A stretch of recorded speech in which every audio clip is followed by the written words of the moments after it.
Hello everybody, welcome to my classroom. और आज हम आपके लिए लाए हैं साइंस ओलंपियाड का एक प्रीवियस ईयर पेपर का डिस्कशन। ठीक है, तो सबसे पहले जैसा कि आपको पता है कि उसमें logical reasoning, chemistry, bio, physics, ये सारी चीजों पे बेस्ड क्वेश्चंस आते हैं। तो अभी हम यहाँ पर केमिस्ट्री का डिस्कशन करने जा रहे हैं, लेकिन डिस्कशन करने से पहले मैं कुछ इंपॉर्टेंट गाइडलाइंस आपको ओलंपियाड की बताऊंगी। तो इंपॉर्टेंट जो गाइडलाइंस हैं वो ये हैं कि आपको 10 minute, you get 10 minutes to fill up the information about yourself on the OMR sheet. That means कि आपको इसमें एक्स्ट्रा कोई भी और टाइम जो है वो वेस्ट नहीं करना पड़ेगा. You will be able to fill up your information in the extra time which is given to you.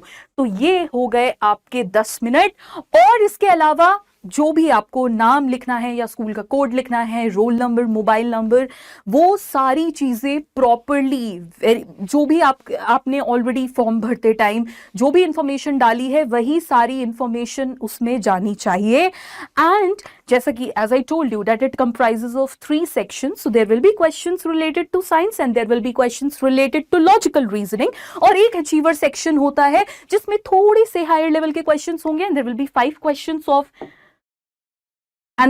5 questions of that type. तो लॉजिकल रीजनिंग में आपके हो गए 10 क्वेश्चन, साइंस के आपके हो गए 35 एंड अचीवर्स में मैंने आपको बताया कि देयर आर 5 क्वेश्चंस. उसके बाद ये बात आप समझ लीजिए कि भाई इसमें कोई नेगेटिव मार्किंग नहीं है. There is no negative marking, so you can just relax and try to attempt all the questions because that is a great opportunity कि कोई नेगेटिव मार्किंग नहीं है. और जो अचीवर सेक्शन में हर एक क्वेश्चन है उसका आंसर अगर आप सही करते हो तो you get 3 marks and for all the other questions you get 1 mark each. ठीक है, now this is like एक ही करेक्ट ऑप्शन है इसमें and you just have to choose one option.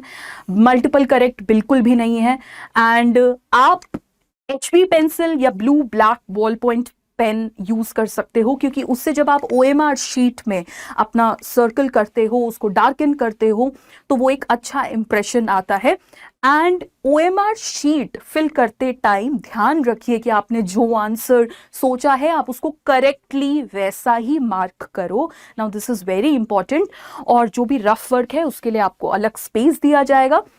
इसके साथ साथ जो भी आपकी डिटेल्स हैं पर्सनल, उनको आप हमेशा पहले ही फिल करके रखिए. ठीक है, उनको आप पहले ही फिल करके रखिए. तो ये कुछ इंपॉर्टेंट गाइडलाइंस हैं जो आपको पता होती हैं एग्जाम के पहले. तो आप थोड़े एक रिलैक्स मोड में होते हो, आप कंफर्टेबल होते हो, क्योंकि ये सारी चीजें आपके दिमाग में है कि स्टेप बाय स्टेप मुझे पेपर स्टार्ट करने से पहले क्या क्या चीजें पता होनी चाहिए. Now coming to the very first question. अब जैसे हम केमिस्ट्री में डिस्कशन करने जा रहे हैं तो उसमें जो 21 से 22 दैट इज लास्ट ईयर का जो भी प्रीवियस ईयर के क्वेश्चंस थे हम उनको डिस्कस करेंगे. उसमें सबसे पहला क्वेश्चन इज दिस. और ये क्वेश्चन में क्या वो बोल रहा है कि भाई Zoya, a class 6th student, grouped a few things together on the basis of some common properties. तो कुछ common properties हैं जिनके बेसिस पर एक कोई बच्ची है जोया, बिल्कुल आप लोगों के जैसी, और उसने इन सारी प्रॉपर्टीज को, इन सारे जो भी चीजें ली हुई हैं, इन सबको ग्रुप कर दिया. ठीक है, तो ग्रुप 1 में उसने क्या क्या चीजें रखी भाई? Plastic bottle, balloon, and there is ice and there is wooden lock. ठीक है. ग्रुप 2 में food colour, vinegar, lemon juice, chalk powder. Group 3 में there is clean water, glass window, lens, air. Group 4 में metal key, marble, copper coin, iron nail.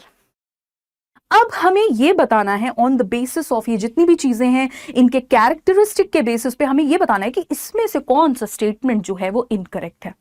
तो incorrect statement choose करना है. Let's check all of the options. सबसे पहला option ये बोल रहा है कि सारी सब्सटेंसेस जो ग्रुप 1 में हैं they float on water. So we will have to check. Plastic bottle, आप एक नहीं, आप कितनी भी प्लास्टिक बॉटल्स डाल दीजिए पानी में, वो सारी की सारी फ्लोट ही करेंगी. और ये बात आपको पता होनी चाहिए कि जब भी डेंसिटी जो है वो कम होगी अगर पानी से, तो वो चीज फ्लोट ही करती है। बलून की भी डेंसिटी, उसके अंदर गैस फिल्ड होती है, उसकी भी डेंसिटी कम होती है, वो भी फ्लोट करता है। Ice is solid but it is less dense than water, and इस वजह से वो भी फ्लोट करेगा। एंड वुडन लॉग भी फ्लोट ही करते हैं, no matter what ever the size is of that log, right. ठीक है, तो मतलब ये वाला जो पॉइंट था ये करेक्ट हो गया, हमें तो इनकरेक्ट बताना है। Let's come to second option. Are all substances listed in group second are soluble in water? So let's check. जो group 2 है हमारा, उसमें है food color, okay, vinegar, lemon juice, chalk powder. Food color जो है it diffuses in water. हम डालेंगे वो पूरा का पूरा कलर जो है वो स्प्रेड हो जाता है। Vinegar, which is acetic acid, ठीक है, एसिटिक एसिड है और ये जो होता है ये वाटर सोल्यूबल होता है, ये पानी में डिसॉल्व हो जाता है।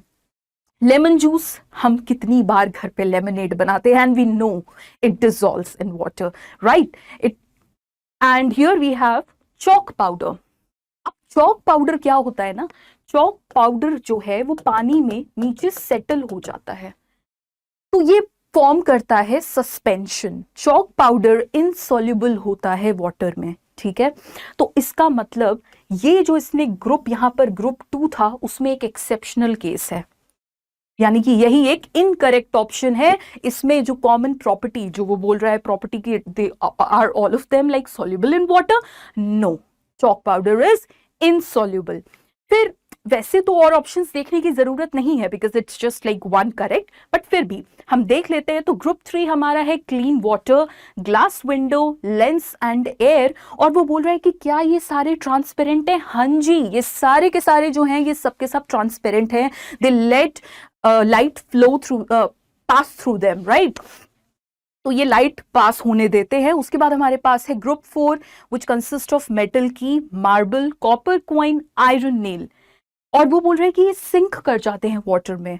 तो मेटल की इज वेरी डेंस, वो सिंक करती है। मार्बल भी डेंस होता है, कॉपर कॉइन भी डेंस होता है, आयरन नेल भी डेंस होते हैं। इन सब की density is higher than water, and इस वजह से ये नीचे सेटल हो जाते हैं, सिंक कर जाते हैं, ठीक है। मतलब कि ये भी करेक्ट स्टेटमेंट है।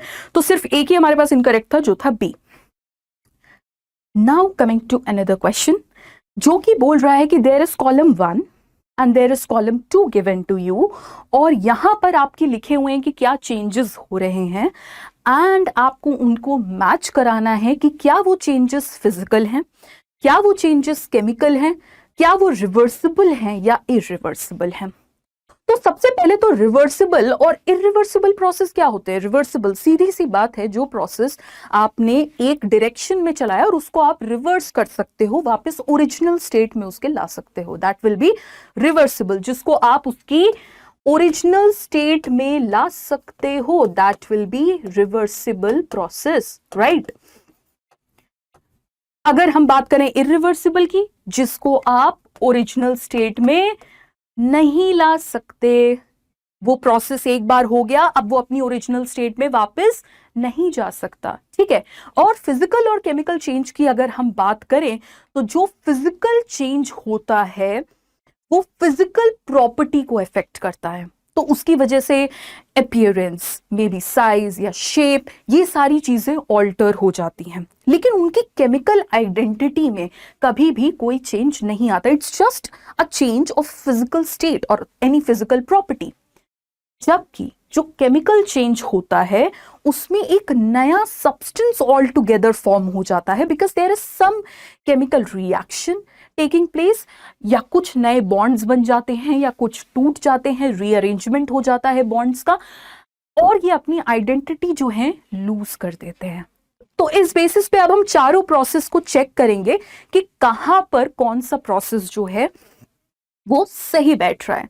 तो सबसे पहला process which is rusting of iron. Now what is rusting of iron? We all know कि जब आयरन रस्ट होता है in the presence of oxygen and the moisture which is there, तो ये बना देता है रस्ट। और रस्ट होती क्या है? Fe2O3.XH2O, एंड ये ब्राउन कलर का फॉर्मेशन होने लगता है आयरन पे। अब आपने देखा होगा जो रेलवे ट्रैक्स हैं उनमें ब्राउन फॉर्मेशन, वो एक लेयर बनने लग जाती है, कोरोजन होने लग जाता है आयरन का। तो ये मेटल जो है ना, इसकी हाई एफिनिटी होती है ऑक्सीजन के साथ, और ये ऑक्सीजन के साथ रिएक्ट कर जाता है और अपनी आइडेंटिटी क्या है, लूज कर देता है। क्योंकि ये अपनी आइडेंटिटी, मैंने बोला, लूज कर देता है, और अब ये वापस हम इसको फ्रेश, जो हमारा आयरन जो मेटल था, हम उसमें कन्वर्ट नहीं कर सकते। इस वजह से ये जो प्रोसेस होता है ये इरिवर्सिबल होता है, ठीक है। और ये केमिकल चेंज है, क्यों? क्योंकि केमिकल आइडेंटिटी जो इसकी है वो बदल गई है। There is a chemical reaction which is taking place. ये ऑक्सीजन के साथ आयरन रिएक्ट कर जाता है। अब हम देखेंगे एक्सपेंशन ऑफ मेटल रिम। तो जब टेम्परेचर हाई होता है तो क्या होता है कि जो मेटल होता है ना वो एक्सपैंड करने लग जाता है। और वो एग्जाम्पल वो रेलवे ट्रैक्स पे भी हमें पता है, तो वो एक्सपैंड करने लग जाते हैं। बट जब टेम्परेचर नॉर्मल होता है तो वो वापस अपनी स्टेट में भी आ जाते हैं, ठीक है।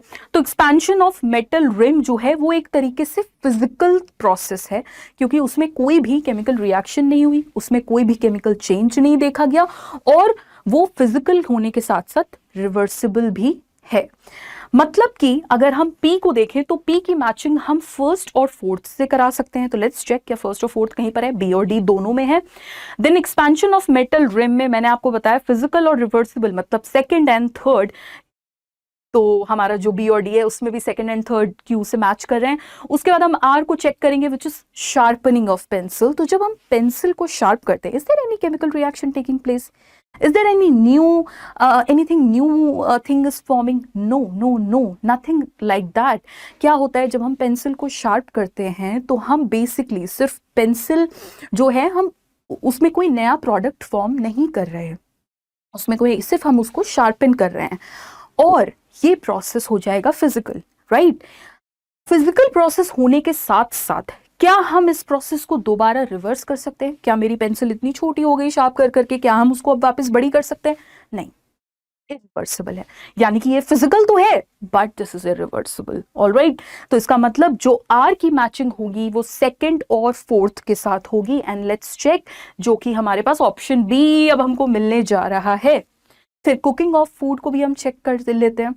तो जब हम कुकिंग ऑफ फूड कराते हैं तो it is a chemical change, क्योंकि जो कॉम्पोजिशन फूड का होता है वो सारा का सारा बदल जाता है, and it is irreversible. Can you change the state of the food that is cooked? क्या आप उसको रॉ कर सकते हैं दोबारा? नहीं कर सकते, नहीं कर सकते। सो इट इज इरिवर्सिबल, यानी कि हमारा जो बी ऑप्शन होगा वो यहां पर करेक्ट हो जाएगा, right. Now coming to another question which is related to sorting and separation of materials। तो अब इस क्वेश्चन में देखो तो there are some like substances जो इस डिब्बे में जो हैं वो बंद हैं, ठीक है। this red box, इसके अंदर ये सारे के सारे बंद है। अब हमको इसमें ये देख के बताना है कि यहाँ पर जो ये स्टेटमेंट्स हैं इसमें से कौन से जो स्टेटमेंट्स होंगे वो करेक्ट स्टेटमेंट्स होंगे, ठीक है। तो let's check. Carbon dioxide which is what, CO2, and mercury which is what, Hg are compounds। ये तो हमें पता है कि बिल्कुल गलत है। क्यों? क्योंकि CO2 जो है वो कंपाउंड है, ठीक है। It is a molecule, right. वो एक से ज्यादा एटम से बना हुआ है। लेकिन जो यहां पर Hg है विच इज मर्करी, वो एक एलिमेंट है, वो एक ही टाइप के एटम से बना हुआ है जिसका यूनिफॉर्म कॉम्पोजिशन है, प्योर सब्सटेंस है। तो मर्करी एलिमेंट है और CO2 जो है वो भाई मॉलिक्यूल है, कंपाउंड है एक, ठीक है। अब smoke and soil are heterogeneous mixtures. तो हेट्रोजेनस का मतलब क्या होता है? हेट्रोजेनस का मतलब होता है ऐसे मिक्सचर्स जिनका कॉम्पोजिशन यूनिफॉर्म ना हो। और होमोजेनियस मिक्सचर्स क्या होते हैं? जिनका कॉम्पोजिशन जो है वो यूनिफॉर्म हो, ठीक है। तो क्या स्मोक और सॉइल हेट्रोजेनस हैं? बिल्कुल हैं, उनका यूनिफॉर्म कॉम्पोजिशन तो नहीं होता, ठीक है। और वाटर और जो डायमंड है, क्या वो होमोजेनियस मिक्सचर्स हैं? वो होमोजेनियस मिक्सचर्स नहीं हैं, वो मिक्सचर्स नहीं है बेसिकली, वो प्योर सब्सटेंसेस हैं। डायमंड जो कि एलोट्रॉप ऑफ कार्बन है, ठीक है, जिसमें सिर्फ कार्बन एक दूसरे के साथ एक नेटवर्क में जुड़े होते हैं, और वाटर जो कि H2O है, H2O का molecule in which 1 oxygen is connected with 2 hydrogen, ये दोनों प्योर सब्सटेंसेस है, राइट। मरकरी और कार्बन क्या एलिमेंट्स हैं? बिल्कुल हैं। मरकरी एक एलिमेंट है जिसमें सेम टाइप के एटम्स हैं, कार्बन भी एलिमेंट है जिसमें सेम टाइप के एटम्स हैं, प्योर सब्सटेंस है, यूनिफॉर्म कॉम्पोजिशन है। इसमें आप कोई भी केमिकल चेंज करके इनको और फर्दर ब्रेक नहीं या इनको और सिंपलर नहीं कर सकते। एलिमेंट एक सिंपलर सब्सटेंस अपने आप में होता है, ठीक है। तो यहां पर यानी कि हम देखेंगे कि थर्ड, वन सेकेंड आप यहां ये देखो, ये थोड़ा सा गड़बड़ है। यहां पर जो सेकंड और फोर्थ होंगे वो दोनों करेक्ट हो जाएंगे, ठीक है। सेकंड और फोर्थ जो होंगे वो दोनों करेक्ट हो जाएंगे। फर्स्ट और थर्ड जो हैं वो इनकरेक्ट स्टेटमेंट्स हैं। ऑलराइट, नाउ अब अगला क्वेश्चन हमसे ये पूछा जा रहा है कि there are like 3 substances, first, second and third. Alright, solubility in water, तो भाई एक सॉल्युबल है, ये दोनों इनसॉल्युबल हैं, और उनका नेचर जो पहला वाला है नॉन मैग्नेटिक है, फिर ये मैग्नेटिक है, ये नॉन मैग्नेटिक है। मैग्नेटिक का मतलब क्या होता है? मैग्नेटिक का मतलब क्या होता है? जिनमें मैग्नेटिक प्रॉपर्टीज हों, राइट, मैग्नेट जैसी प्रॉपर्टीज हों। नॉन मैग्नेटिक मतलब उनमें मैग्नेटिक प्रॉपर्टीज नहीं है, राइट। तो अब हमसे ये पूछा जा रहा है कि यहां पर कुछ प्रोसेस दिए हुए हैं, कुछ मेथड्स दिए हुए हैं, और हमको सेपरेट करना है इस पहले वाले को from the other two, like second और थर्ड से आपको पहले वाले को सेपरेट करना है। So what are we gonna do? अब आप ध्यान से देखो कि जो फर्स्ट वाला है वो सॉल्युबल है, ये दोनों इनसॉल्युबल है, तो एक तो ये डिफरेंस है ही इसमें, है ना। उसके अलावा दूसरी बात आप यहां पर देखोगे कि भाई ये वाला जो है ये नॉन मैग्नेटिक है, बट फिर सेकंड और थर्ड में मैग्नेटिक भी है और नॉन मैग्नेटिक भी है। तो अभी यहां पर हम इसको इनिशिएट कैसे करेंगे? इनिशिएट अब हम इसमें ऐसे करेंगे कि सबसे पहले हम मैग्नेटिक वाले और नॉन मैग्नेटिक वालों को सेपरेट कर देंगे। और उसके लिए हम क्या मेथड यूज करेंगे? उसके लिए हम यूज करेंगे separation of magnetic separation, basically, ठीक है। मैग्नेटिक सेपरेशन यूज करेंगे। मैग्नेटिक सेपरेशन जो होता है जनरली, मतलब उसको कराने के लिए, सो देयर इज दिस, ये 2 रोलर होते हैं जिसमें एक रोलर जो है वो मैग्नेटिक रोलर होता है, ठीक है, वो मैग्नेटिक रोलर होता है। तो होता क्या है कि जब हम यहां से अपना जो भी हमारा मिक्सचर है, जब हम उसको पास करते हैं, तो this is one of the methods, मतलब इस तरह से सेपरेट कर सकते हैं। तो जब भी हम उसको पास करते हैं तो जो मैग्नेटिक वाले जो भी पार्टिकल्स होते हैं वो इस मैग्नेटिक रोलर के साथ कलेक्ट हो जाते हैं, इधर आ जाते हैं। फिर क्या होता है, जो नॉन मैग्नेटिक वाले होते हैं उनको तो इस मैग्नेटिक रोलर के साथ वो अट्रैक्टेड होंगे नहीं, so what will happen, they will fall apart. इस तरीके से मैग्नेटिक और मतलब जो नॉन मैग्नेटिक होते हैं उनको हम सेपरेट कर सकते हैं। This is one of the method. तो अब आपने क्या करा कि मैग्नेटिक से नॉन मैग्नेटिक वालों को सेपरेट कर दिया। इस सेपरेशन के बाद व्हाट वुड हैपन कि भाई यहां पर ये जो मैग्नेटिक है ये अलग हो गया। अभी कौन कौन बचे? ये दोनों बचे। अब हमारे पास कौन कौन बचेंगे? मैग्नेटिक सेपरेशन करने के बाद मेरे पास फर्स्ट वाला और थर्ड वाला अभी भी बच जाएंगे। और अब आप ध्यान दो कि जो फर्स्ट है और थर्ड है उसमें एक डिफरेंस है कि एक सॉल्युबल है और एक इनसॉल्युबल है। दोनों नॉन मैग्नेटिक थे तो आपने उनको सेपरेट तो कर लिया। अब उसमें एक सॉल्युबल है और एक इनसॉल्युबल है और आपको फर्स्ट को अलग करना है। तो अब हम क्या करेंगे कि अब हम इस नॉन मैग्नेटिक वाले मिक्सचर में, जिसमें फर्स्ट और थर्ड दोनों है, इसमें हम डालेंगे पानी।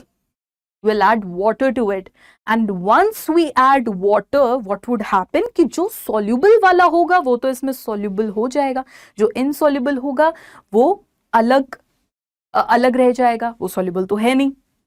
तो हम क्या कर सकते हैं कि हम यहाँ कर सकते हैं फिल्ट्रेशन। हम क्या कर सकते हैं? हम यहाँ पर कर सकते हैं फिल्ट्रेशन। मे बी आपको ये दिख नहीं रहा हो, so I just make this picture, ठीक है। तो दिस इज अ फनल और उसमें हम फिल्टर पेपर यूज करते हैं। And what we do is ये जो फर्स्ट और थर्ड और उसके साथ हमने ये जो पानी ले रखा था, इस पूरे के पूरे सॉल्यूशन को हमने फिल्टर पेपर के थ्रू पास कराया। अब क्या होगा, जो सॉल्युबल है वो तो वाटर में डिसॉल्व हो चुका है और वो पानी के साथ जो है वो नीचे आ जाएगा, फिल्टर हो जाएगा। बट जो इनसॉल्युबल है वो फिल्टर नहीं होगा, वो ऊपर ही रह जाएगा, राइट। अब हम देखते हैं हमें किसको सेपरेट करना था, हमें फर्स्ट को सेपरेट करना था विच वाज सॉल्युबल। मतलब कि अब वो मेरे पास यहां पर आ चुका है, क्योंकि सॉल्युबल था ना तो फिल्टर हो गया। अब हम क्या कराएंगे, इसमें पानी भी है तो अब हम इसको कराएंगे क्या, इवेपोरेशन। अब हम इसका क्या करवा देंगे, अब हम इसका करवा देंगे इवेपोरेशन। तो इवेपोरेशन करवाने से क्या होगा, इवेपोरेशन करवाने से जो इसका पानी है वो उड़ जाएगा, वेपर के फॉर्म में कन्वर्ट हो जाएगा और उससे हमको जो फर्स्ट है जिसे हमें सेपरेट करना था, जो भी फर्स्ट पिक्चर था वो हमको मिल जाएगा, राइट।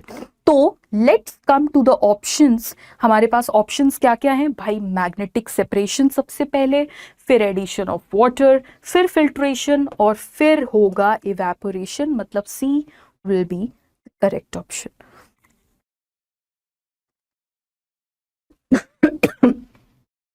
अब अगला क्वेश्चन जो हमारा है वो चेंजेस अराउंड अस से रिलेटेड है, तो लेट्स सी, या मैटर इन आवर सराउंडिंग से रिलेटेड है। तो अब इसको जरा देखते हैं। अब यहां पर आप ये जो पिक्चर देख पा रहे हो, आप इसमें देख रहे होगे कि ये जो एक्स है इसमें जो भी पार्टिकल्स हैं they are closely packed with each other, right. सब में कोई भी बहुत ज्यादा स्पेस नहीं है, क्लोज पैकिंग है। यानी कि अगर हम इसको डिनोट करना चाहे तो हम ऐसा बोल सकते हैं कि ये सॉलिड स्टेट को डिनोट या डिपिक्ट कर रहा है। अब क्लोज पैकिंग थी, उससे कम क्लोज पैकिंग यहां पर है, यानी कि ये हो जाएंगे लिक्विड्स, और यहां पर तो और भी कम क्लोज है तो ये हो जाएंगे gases. This is how we define all the three states, right, कि भाई intermolecular attraction is highest in solids and it is lowest in gases. Now let's see the process. अब हम एक एक करके सारे प्रोसेस को देखेंगे कि क्या क्या इसमें प्रोसेस है। सो यहां पर ये जो x है उससे y जाने में जो प्रोसेस है वो q है। मतलब आप क्या कर रहे हो, सॉलिड से आप जा रहे हो लिक्विड की तरफ, आप करवा रहे हो मेल्टिंग। क्या करवा रहे हो, आप करवा रहे हो मेल्टिंग, राइट। उसके बाद अगर हम इस y से z की तरफ जाएंगे, मतलब कि हम प्रोसेस s की बात करेंगे, तो ये जो प्रोसेस है लिक्विड से गैसियस स्टेट में जाने का, ये हो जाता है वेपराइजेशन, राइट, कि आपने लिक्विड को वेपर्स में कन्वर्ट या गैस में कन्वर्ट कर दिया। Now if we talk about this z getting converted into x, तो मतलब कि अब आप क्या कर रहे हो, इस गैशियस स्टेट को आप सॉलिड स्टेट में कन्वर्ट कर रहे हो। तो आपको पता है कि जब सॉलिड से हम गैशियस पे जाते हैं, जब सॉलिड से हम गैशियस पे जाते हैं जो कि U है, उस प्रोसेस को हम बोलते हैं सब्लिमेशन। तो उल्टा होगा तो ऑब्वियसली वो डी सब्लिमेशन आप एक तरीके से कर रहे हो, ठीक है। तो इस तरीके से ये प्रोसेस है। अब हमें इसमें देखना है कि इनकरेक्ट स्टेटमेंट क्या है। तो प्रोसेस क्यू जो है it takes place when ice cream melts. So let's check, process Q जो है वो सॉलिड से लिक्विड वाला है, तो क्या आइसक्रीम मेल्ट होती है इस प्रोसेस में? बिल्कुल होती है, right. Ice getting converted into the liquid form. Process R takes place when LPG cylinders are filled. So R is here, which is from Z to Y. Z जो है वो गैस है और उसके अब यहाँ पर कंडेंस किया गया है उन वेपर्स को, उन गैशियस मॉलिक्यूल्स को कंडेंस करके हमने लिक्विफाई करा है, and we know that it is liquefied petroleum gas, और ये फिल की जाती है सिलेंडर के अंदर। ये भी करेक्ट स्टेटमेंट है। Naphthalene balls get reduced in size due to process T. तो नैप्थलीन बॉल्स जो होती हैं they are solid balls, you know, and they do not convert into liquid. They directly convert from solid to gaseous state, and the process that they undergo is sublimation, right? मतलब कि ये यहाँ पर ये जो solid state था इससे ये gaseous state में इनका conversion हुआ है, और ये जो conversion है ये है sublimation, which is what? Which is U, and it is not T. T is just the opposite. But we are talking about you. We are talking about naphthalene balls getting reduced. That means converting into vapor, which is what? Solid to gaseous state. Sublimation. यही incorrect है आपका. Clothes get dry due to the process S. Process S is from liquid से आप gas की तरफ जा रहे हो. Evaporation कह सकते हैं, evaporation करवा रहे हो. Yes, clothes do get dry due to the process S. मतलब A, B और D जो है वो correct है, but C is incorrect. Yeah, so coming to another question, material, and you know material can be of any type. It can be metal, non-metal or metalloid. वो जो material है, it conducts heat and electricity. So if we go towards the yes and not towards no, तो मतलब अगर heat और electricity conduct कर रहे हैं, so they can be metals. फिर आगे वो बोल रहे हैं कि they do conduct heat and electricity. हम मेटल की तरफ गए. They do not conduct heat and electricity and we go towards they are brittle. They do not conduct heat and electricity. ऐसा मटेरियल कंडक्ट नहीं कर रहा हीट एंड इलेक्ट्रिसिटी, ब्रिटल है. उसने बोला यस. उसने बोला ट्रांसपेरेंट है, फिर आया यस, और हम पहुंचे क्यू की तरफ. तो हीट और इलेक्ट्रिसिटी कंडक्ट नहीं कर रहा, ब्रिटल है, टूट जाता है इजिली. ट्रांसपेरेंट है, हम गए क्यू की तरफ. क्या ये ग्लास हो सकता है? Because there is one of the option given as glass, right? क्या ये ग्लास हो सकता है? बिल्कुल हो सकता है. Now again coming back to भाई कि ब्रिटल जो है, अगर वो ब्रिटल है, हम इस डायरेक्शन में गए. अब यहां पर वो बोल रहा है कि ब्रिटल नहीं है. ब्रिटल नहीं है. ब्रिटल नहीं है तो क्या फ्लेक्सिबल है? और फ्लेक्सिबल के बाद हम गए हैं एस की तरफ. तो टूट नहीं रहा है, फ्लेक्सिबल है. क्या प्लास्टिक्स ऐसे नहीं होते? बिल्कुल, प्लास्टिक्स फ्लेक्सिबल होते हैं और वो टूटते नहीं राइट, इतनी इजीली. तो ये क्या हो जाएगा? यस की तरफ हम गए तो हम बोल सकते हैं कि एस जो है वो प्लास्टिक्स के बारे में बात कर रहा है. एंड हम इन्हीं चारों के बारे में बात कर सकते हैं, लाइक मेटल, सेरेमिक्स और प्लास्टिक्स और glass. We only have to just find out कि PQRS है क्या. हम सिर्फ इन्हीं चार के बारे में बात कर सकते हैं. सो ओके, प्लास्टिक्स के are like not brittle but they are flexible.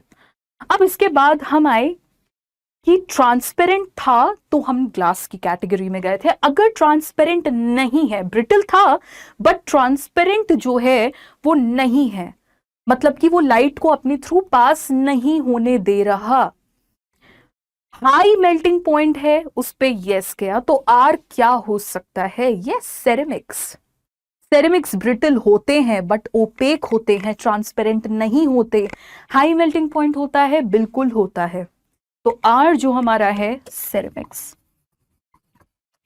इस तरह से आप इस फ्लो चार्ट को सॉल्व कर सकते हो. And according to this P, Q, R और S जो आपका है वो D वाले कैटेगरी से मैच करेंगे, D ऑप्शन से मैच करेंगे. All right, now coming to another question. तो यहां पर this is one Venn diagram given to us. Venn diagram सबने मैथ्स में पढ़ रखा है ना? तो यहां वो बात कर रहे हैं कि 1, 2 और 3 जो हैं वो क्या है. ठीक है, तो 1 इस पार्ट के बारे में बात हो रही है, राइट? This is 1. अगर हम 2 की बात करेंगे मतलब इस पार्ट के बारे में बात हो रही है, इस पार्ट के बारे में. और अगर हम 3 की बात करेंगे मतलब इस पार्ट के बारे में बात हो रही है. तो अगर हम 1 की बात सबसे पहले करते हैं, 1 का मतलब है that should be desirable and it should be physical. ये उस कैटेगरी में आ रहा है, राइट? ओवरलैपिंग रीजन आप देखोगे ना, तो डिजायरेबल हो और फिजिकल हो. डिजायरेबल से एक चीज आप समझ सकते हो, इसका एक और मतलब होता है कि क्या वो प्रोसेस स्पॉन्टेनियस है. I mean, is it like happening naturally, ठीक है, या हम उसको फोर्सफुली करवा रहे हैं. ठीक है, तो हम चेक करते हैं कि क्या डिजायरेबल और फिजिकल प्रोसेस हमारे पास इनमें से कोई है. तो सबसे पहला इन्होंने एक प्रोसेस दिया हुआ है which is like freezing of ice cream. तो फ्रीजिंग ऑफ आइसक्रीम जो है, मतलब कि आप क्या करते हो, पहले आइसक्रीम का एक पूरा जो मिक्सचर होता है उसको रेडी करते हो. And what you do is कि आप उसको फिर फ्रीज होने के लिए रेफ्रिजरेटर में रखते हो. तो होता क्या है कि स्टेट का चेंज होता है, सॉलिडिफाइज, आइस में कन्वर्ट हो जाता है, राइट? तो सॉलिडिफिकेशन हो रहा है, बेसिकली फ्रीजिंग हो रही है. क्या ये प्रोसेस फिजिकल प्रोसेस है? बिल्कुल है। डिजायरेबल प्रोसेस है? बिल्कुल है। ठीक है, उसके बाद आप देखो अगला प्रोसेस वो हमसे बोल रहा है, let's talk about the second process which comes under the category of chemical and desirable. तो क्या राइपनिंग ऑफ फ्रूट्स जो है, फलों का पक जाना, क्या वो एक केमिकल प्रोसेस है? बिल्कुल वो एक केमिकल प्रोसेस है, बिल्कुल केमिकल प्रोसेस है। और क्या वो एक डिजायरेबल प्रोसेस है?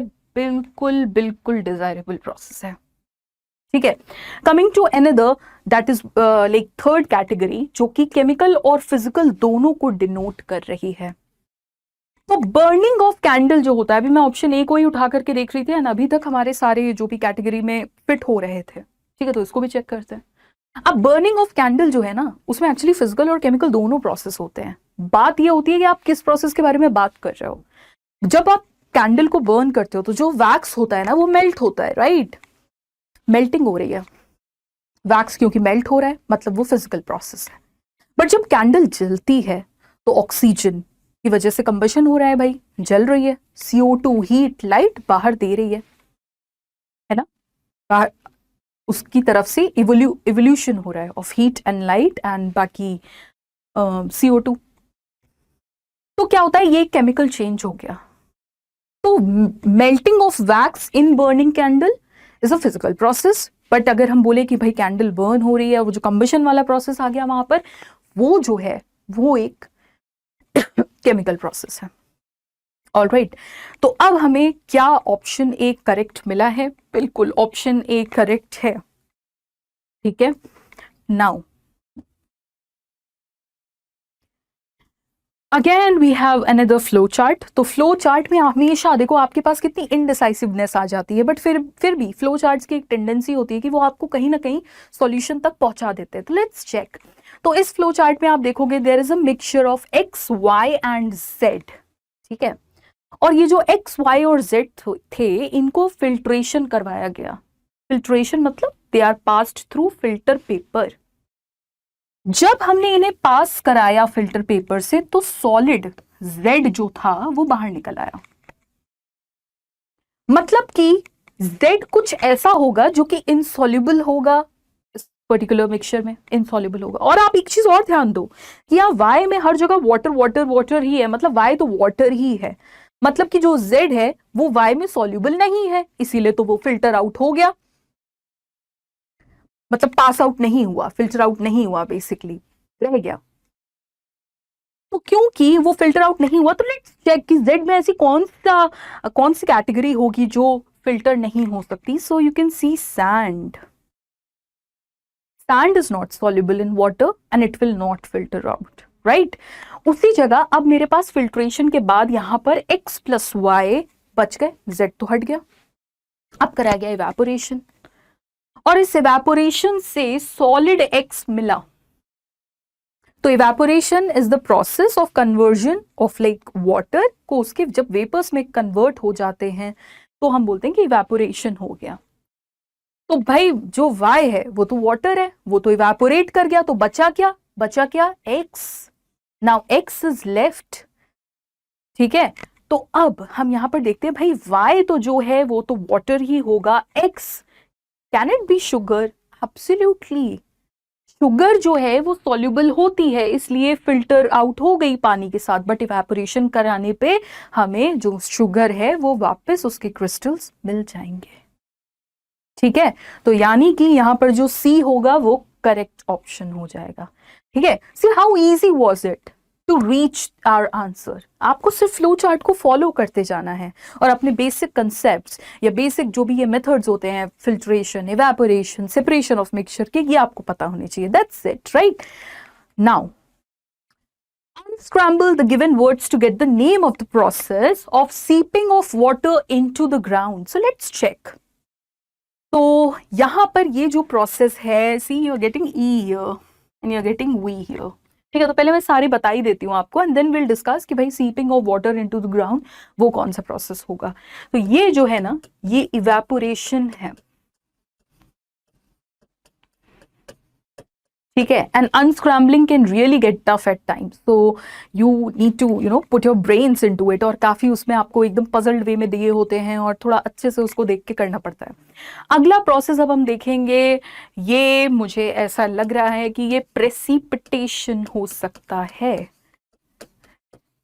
ऑलराइट, एंड इसके बाद ये जो है ये है इनफिल्ट्रेशन,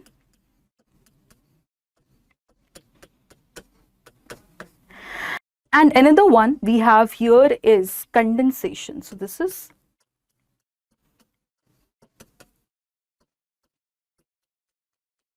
condensation. ठीक है, तो इस तरह से हमने अनस्क्रैम्बल किया, और process of seeping of water into the ground will be what, will be infiltration. Now this is a diagram, तो ये वाटर साइकिल टाइप की कुछ है, मतलब देख रहे होगे आप, यहाँ पर क्लाउड्स फॉर्मेशन है और the rain is falling down, ये सारी चीजें हैं, इवेपोरेशन भी देखने को मिल रहा है। तो हमें बेसिकली पी, क्यू, आर और एस को बताना है इस रिप्रेजेंटेशन में कि वो क्या प्रोसेसेस है।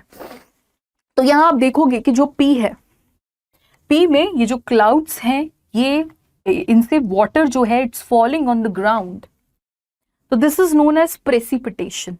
तो बेसिकली प्रेसिपिटेशन होता क्या है, प्रेसिपिटेशन इज द प्रोसेस जिसमें जो वाटर होता है, जो वो it falls on the ground, ठीक है, और it can be in the form of water also, snow, और ये सारी चीजें होती हैं, एंड इस प्रोसेस को हम बोलते हैं precipitation. Now coming to process Q, तो जो क्यू होता है ना, अब आप यहां देखोगे कि जो water, basically it is condensation. Condensation का मतलब क्या होता है, कंडेंसेशन का मतलब होता है कि जो वाटर वेपर है हमारा, या जो गैशियस स्टेट होती है, वो लिक्विड में कन्वर्ट हो जाए, वो लिक्विड में कन्वर्ट हो जाए, ठीक है। तो हम क्या करा रहे हैं, हम कंडेंसेशन करा रहे हैं। तो जब वेपर्स जो होते हैं वो कंडेंस होने लग जाते हैं, तो उनको हम बोलते हैं condensation. So Q will be condensation, then we have then we have are.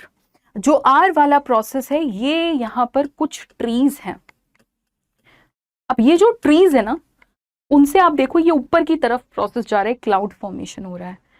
तो जो ट्रीज होते हैं एंड उनमें कैपेसिटी होती है to hold water, right, tiny pores होते हैं and they do hold water, and क्या होता है कि they transpire. So the process by which ये जो प्लांट्स होते हैं, ट्रीज होते हैं, ये लीव्स में जो वो टाइनी होल्स होते हैं विच इज स्टोमेटा, वहां से जब ये क्लाउड फॉर्मेशन या वेपर फॉर्मेशन करते हैं, दैट वाटर इट इवेपोरेट्स, वो प्रोसेस होता है ट्रांसपिरेशन। बाकी यहां पर ये ऐसे, so this is a river और अ पॉन्ड जिससे evaporation is taking place, that is ये जो लिक्विड है it's getting converted into vapor, it's getting converted into vapor. So P is precipitation, Q is condensation, R is transpiration, and S will be evaporation, and we come to our correct option which is B. ठीक है, तो यहां पर जो B होगा वो correct हो जाएगा। अब now this is another flow chart। तो फ्लो चार्ट फिर से हम देखते हैं, तो वो बोल रहा है कि okay it is a gaseous component of air. अब गैशियस कंपोनेंट ऑफ एयर है, बहुत सारी गैसेस होती हैं राइट एयर में। वो आगे ये बोल रहा है कि if it is a gaseous component of air, is it a by product of photosynthesis, और फिर से हम यस वाले कैटेगरी पे गए, तो हम आर पे पहुंचे। तो गैशियस कंपोनेंट है, बाय प्रोडक्ट ऑफ फोटोसिंथेसिस है। फोटोसिंथेसिस में क्या होता है, फोटोसिंथेसिस में जो कार्बन डाइऑक्साइड है वो ऑक्सीजन में कन्वर्ट होती है, प्लांट्स में फोटोसिंथेसिस होते हैं, and that is the reason we are able to breathe, right, जो ऑक्सीजन अवेलेबल ऑक्सीजन होती है। तो फोटोसिंथेसिस से आर तक हम पहुंच गए, और वो बोल रहा है कि वो बाय प्रोडक्ट है। बाय प्रोडक्ट कौन हो सकता है, O2, यस। उसके बाद बोल रहा है कि if it is not a by product of photosynthesis, तो CO2 is not a by product of photosynthesis. In fact वो रिएक्टेंट साइड पे होता है, जो वो प्रोसेस होता है वो conversion is from CO2 to O2। फिर जरा हम ऊपर और आते हैं कि it is a gaseous component of air, no. तो एयर में ऐसा क्या होता है जो गैशियस नहीं होता, डस्ट पार्टिकल्स, डस्ट पार्टिकल्स तो गैशियस होते नहीं, राइट? अब हमको चेक करना है कि ये जो भी हमने यहाँ पर ये पजल, ये फ्लो चार्ट सॉल्व किया था, हमारे कौन से स्टेटमेंट के साथ मैच कर रहा है, where in we have to find incorrect statement. ठीक है, तो presence of P in air is important for water cycle in nature.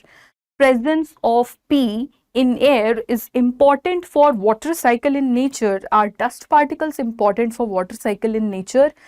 No, they are not. मतलब कि यही हमारा incorrect statement है. But let's check out other statements as well. Q could be the component of air that when present in excess causes global warming. Yes, absolutely.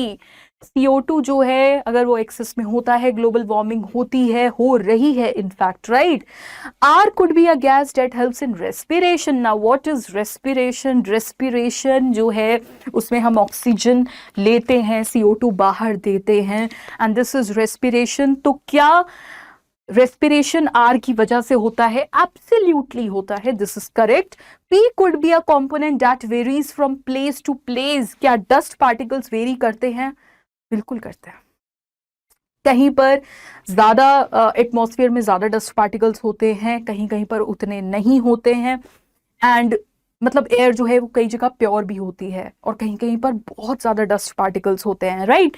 तो वो very करता है जगह जगह पे, एंड इट डिपेंड्स. तो ये भी एक ट्रू स्टेटमेंट हो गया. मतलब कि अगर ये तीनों ट्रू हो गए तो ये वाला जो है ये इनकरेक्ट है, क्योंकि वाटर साइकिल में डस्ट पार्टिकल्स का कोई भी काम नहीं है.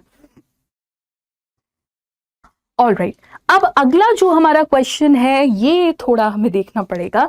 सो there is some material which is X, और उस एक्स के अंदर डाल दिया गया कॉपर सल्फेट का solution. Now what is copper sulphate? Copper sulphate is CuSO4, and उसमें डाल दिया गया caustic soda. What is caustic soda? NaOH. It's an alkali. Okay, caustic soda is an alkali. It's a base which is soluble in water. Now after when this was poured in material X, violet color was observed on shaking. ठीक है, तो actually क्या होता है, बहुत सारे लोगों को ये बात पता नहीं होगी, but this is biuret test. This is biuret test. अब ये बायूरेट टेस्ट क्या होता है? ये बायूरेट टेस्ट क्या होता है?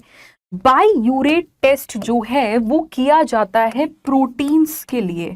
तो प्रोटीन्स में बेटा क्या होता है? पेप्टाइड्स लिंकेज होती हैं, पेप्टाइड लिंकेजेस होती हैं, जिनको चेक किया जा सकता है with this test which is biuret test.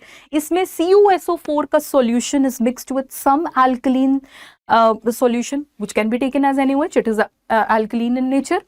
और जब ये हम करते हैं तो violet colour is observed if it is a protein.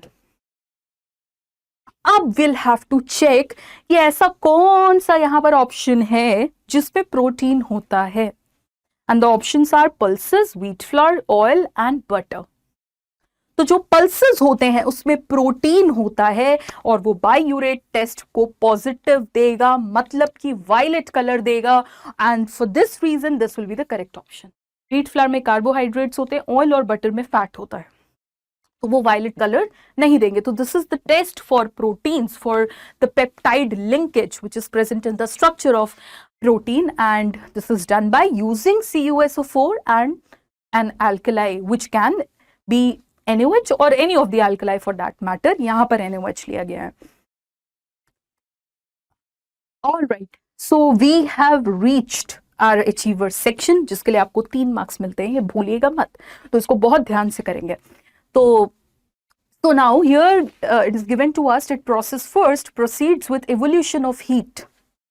All right, evolution of heat हो रहा है, तो let's check out. अगर evolution of heat हो रहा है मतलब कि there is some process taking place which did not absorb heat but is giving out heat. Evolution का मतलब क्या होता है? heat को बाहर देना. And now process second proceeds with the absorption of heat. ठीक है, तो जो absorption of heat वाले होते हैं, शायद पता होगा बहुत लोगों को, हमको एंडोथर्मिक प्रोसेस बोलते हैं. जो इवोल्यूशन ऑफ हीट जिनमें होती है उन्हें हम एक्सोथर्मिक बोलते हैं.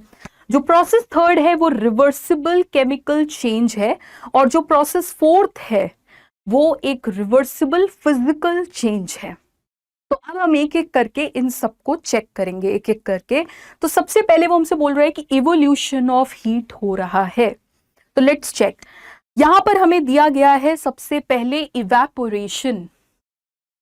इवेपोरेशन का मतलब है कि आप लिक्विड से किस पे जा रहे हो, वेपर या गैस के स्टेट पे जा रहे हो, वेपर फॉर्मेशन कर रहे हो। जैसे अगर पानी इवेपोरेट हो रहा है तो वो वेपर फॉर्मेशन कर रहा है।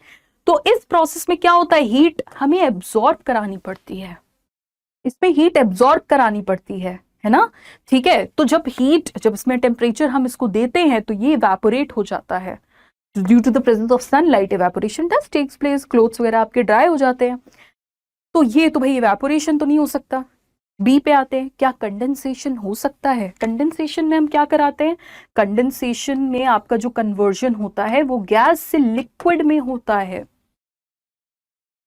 और अगर आप गैस से लिक्विड में करा रहे हो तो जो हीट है वो क्या होगी, वो इवॉल्व होगी, जिससे कि जो काइनेटिक एक्टिविटी होगी मॉलिक्यूल्स की वो कम होगी, और जिससे कि वो जो कन्वर्जन होगा वो पीछे की तरफ होगा, मतलब गैस टू लिक्विड की तरफ, राइट।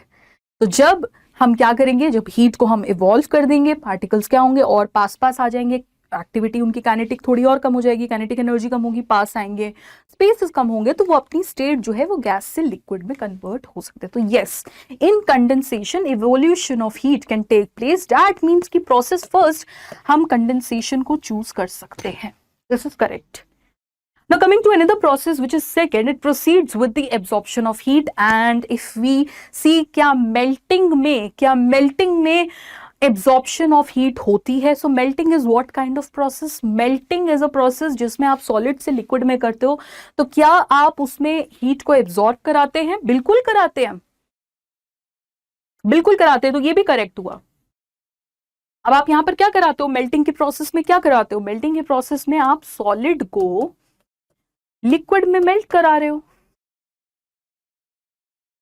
तो हीट तो देनी पड़ेगी ना, एब्जॉर्ब करानी पड़ेगी।